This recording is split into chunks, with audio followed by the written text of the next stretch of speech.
itu dimulai pada tahun 1921. Nah, dengan diterbitkannya tes minat yang pertama kali yaitu Carnegie Interest Inventory. Nah, pada waktu buku tebal yang sampai saat ini dipandang sebagai sumber informasi utama tes psikologi mental measurement yearbook pertama kali juga diterbitkan pada tahun 1939. Nah, ternyata di dalamnya itu terdapat 15 macam tes minat.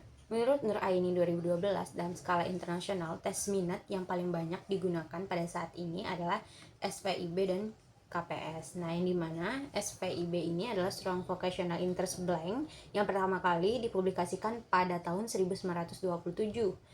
Sekarang itu terkenal dengan nama Strong Campbell Interest Inventory atau SCII.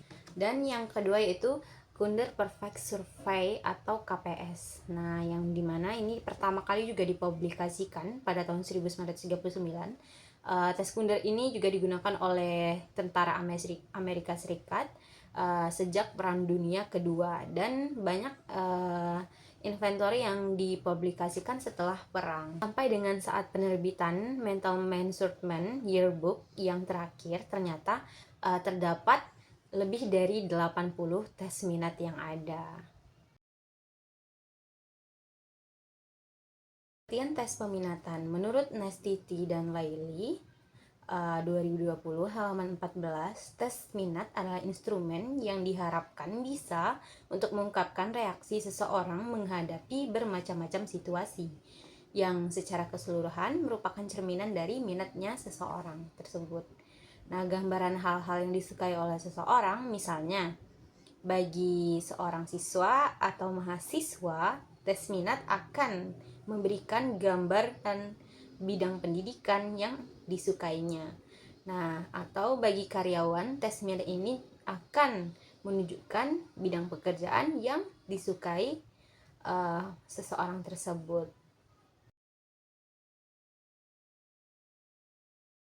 Menurut Periantalo dan kawan-kawan 2019, tes minat memiliki tujuan untuk mendiagnosis ketertarikan peserta didik dalam pembelajaran dan suatu hal. Dalam konteks pembelajaran, tes minat umumnya digunakan sebagai sarana untuk peminatan jurusan sekolah maupun perguruan tinggi bagi peserta didik karena banyak memuat informasi mengenai validitas kontraknya.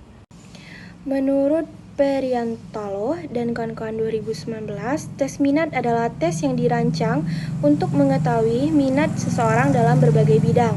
Tes ini memberikan gambaran tentang karir atau hobi yang paling cocok dengan mereka dan kemampuan peserta didik.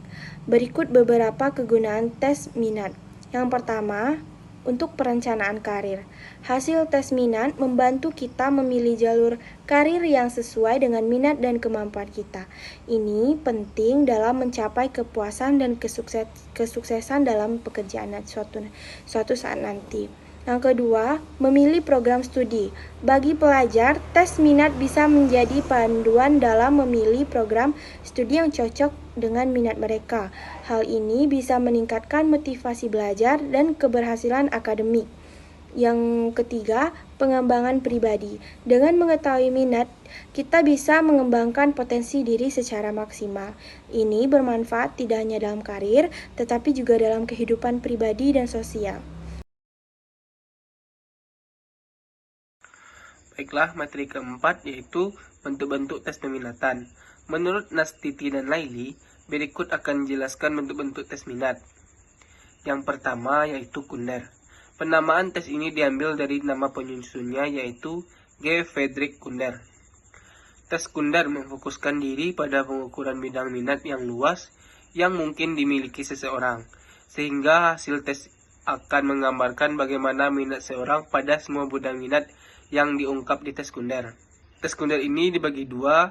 Yang pertama yaitu Kunder General Interest Survey atau KGIS. KGIS merupakan tes minat yang dikembangkan karena adanya kebutuhan alat tes yang bisa digunakan untuk anak-anak di tingkat sekolah menengah pertama ataupun menengah atas, usia 6-12 tahun dengan bahasa yang dipahami untuk anak usia tersebut.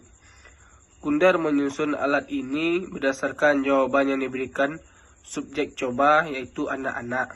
Pada 168 kelompok, pernyataan macam-macam aktivitas meliputi minat kejuruan, potensi pekerjaan, dan jurusan pendidikan di perguruan tinggi. Tujuan penyusunan KGIS oleh Kunder adalah: pertama, merangsang eksplorasi karir; yang kedua, menyarankan kemungkinan karir yang diminati; yang ketiga, membuka pilihan minat-minat luas, tidak untuk membatasi minat anak-anak. Yang kedua, Kunder Occupational Interest Survey atau KOIS. Tes KOIS merupakan tes minat vokasional yang fungsinya self-report. Tes ini seringkali justru dimanfaatkan sebagai instrumen untuk memperoleh data sebelum memberikan bimbingan dan konseling pendidikan kejuruan atau vokasional. Untuk bentuk tes peminatan kedua yaitu RMIB atau Rothwell Miller Interest Blank. Tes RMIB ini diciptakan dengan maksud mengetahui minat yang mungkin dimiliki testi dengan cara mengungkap bagaimana sikap yang ditunjukkan testi pada suatu bidang pekerjaan, juga bagaimana ide-ide stereotipe yang dimiliki testi tentang pekerjaan yang tersebut. Yang ketiga, bentuk-bentuk tes peminatan yaitu Self-Directed Search atau SDS.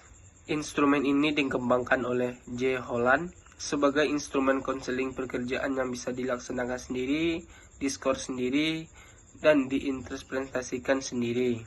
Yang keempat yaitu CAI atau Career Assessment Interventory. Tes ini didesain khusus untuk orang-orang yang sedang mencari karir tetapi tidak membutuhkan pendidikan perguruan tinggi atau pelatihan profesi lanjutan.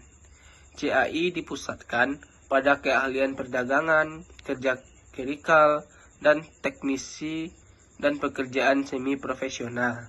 Bentuk-bentuk tes peminatan kelima yaitu SCII atau Strong Campbell Interest Inventory, sebuah instrumen tes konseling kejuruan yang digunakan untuk mengungkap preferensi karir sesuai dengan kepentingan individu dalam karir. Yang keenam yaitu Jackson Vocational Interest Survey atau JVIS. JVIS diseleksi untuk mendapat perhatian khusus pertama karena JVIS merupakan contoh dari prosedur penyusunan tes canggih dan kedua, karena dalam berbagai aspek pendekatannya berlawanan secara tajam dengan diikuti dalam SSI. Nah, kesimpulan pada materi hari ini yaitu tes minat adalah alat penting dalam bimbingan karir dan pendidikan yang dapat membantu individu dalam memahami potensi dan minat yang ia miliki untuk mengambil keputusan yang lebih baik lagi tentang pendidikan dan karir mereka.